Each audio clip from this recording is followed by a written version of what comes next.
What's up, students? It's your sensei PGT, and welcome back to class. Today's class we'll be going over spawning agar to grain.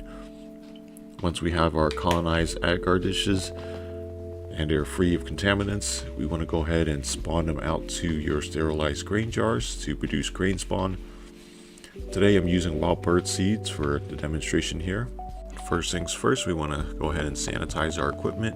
I just went ahead and wiped down my blade here and my gloves with the 70% isopropyl alcohol. Next up, I'll go ahead and wipe down the jar lids here just as a precautionary. Now it's already been cleaned coming out the pressure cooker. It's already been sterilized, but you can never be too careful sometimes. Now the process of spawning agar to grain will work for any grain you decide to use, whether that's oats, brown rice, wild bird seeds, popcorn, whatever it is. Grain jars will serve the same purpose. The grains will provide plenty of nutrients for mycelium to feed off of and colonize as it becomes stronger. Here you can see my fully colonized agar cups here. They're ready to go. Now I like to use usually 1 whole cup per jar, 1 quart jar. You can use more or you can use less, depending on the amount that you use. Will determine how quickly your jars will colonize. As per usual, we'll go ahead and flame sterilize our blade here before we work with it.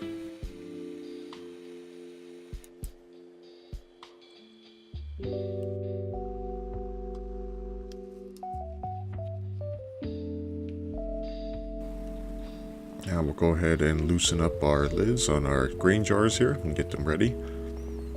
Now this process is going to be very quick. You want to minimize exposure to open air whenever you're inoculating.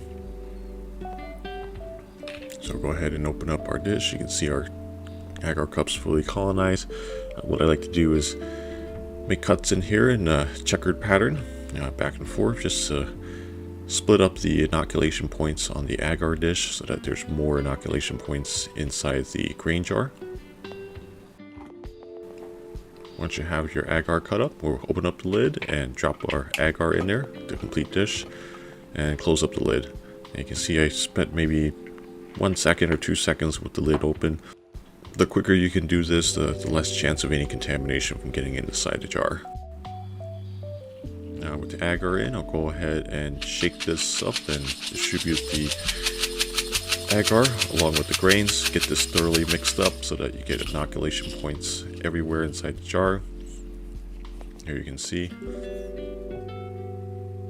little bits of agar has been broken up, and the more inoculation points that are spread out, the quicker you can colonize your grain jars. Alright, once you've inoculated the grain jars, I loosen up the lids again just to allow the gas exchange to happen, and I'll leave these out on a shelf at room temperature to colonize over the period of 3 to 4 weeks. The rest of the process is going to be the same thing over and over. I'll go ahead and speed up the video here. Now for these, I'm going to be doing 2 agar cups per jar, just because I have a lot of excess cups going, so I just want to speed up the process here.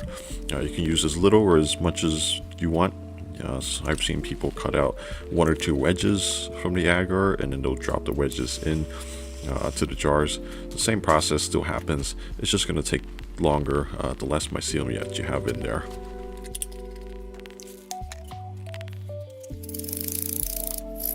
Dưới sự cho phép của PhillyGoldenTeacher, video được thuyết minh hoặc tạo phụ đề tiếng Việt bởi Cương NpsLab.vn.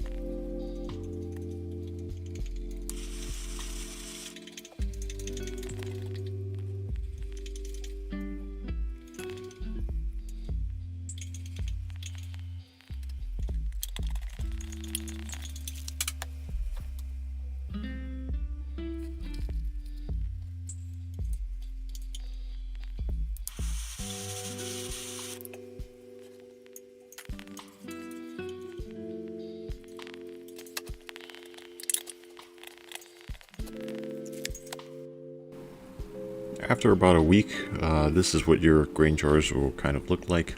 The mycelium is going to start spreading out from the agar chunks that we've dropped inside of the grain jar. Once it gets about 30% colonized, I'll go ahead and tighten up the jar lid here, and I'll give the jar a very good shake to break up the mycelium. This will go ahead and redistribute the mycelium inoculation points throughout the jar. And over time, the mycelium is going to recover and will grow to colonize much quicker than before. And also, please be considerate of the amount of force you're using on your jars. I don't really want anyone to break their jars during this process, so just be mindful of that.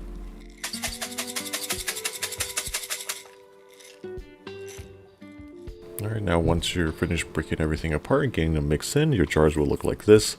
The mycelium is pretty much spread everywhere throughout the jar, and what I'll go ahead and do is loosen up the lid for gas exchange and leave it out to colonize. After a week or two, your jars will kind of look like this.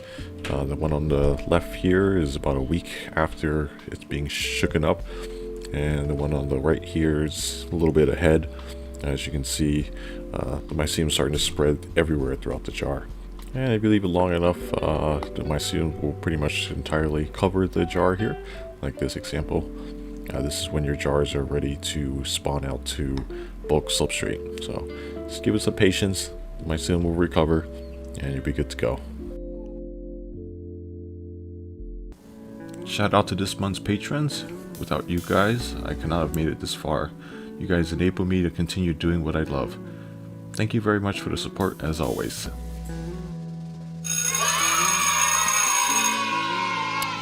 Thanks for watching. If you guys enjoyed the content, please hit the like button. Leave comments below and subscribe for more videos. If you want to discuss and learn more about mushrooms and mycology, come join us over on the Discord server. And if you want to show some support by becoming a Golden student, you can check out my Patreon. All links will be in the description below. I'll see you guys in the next video.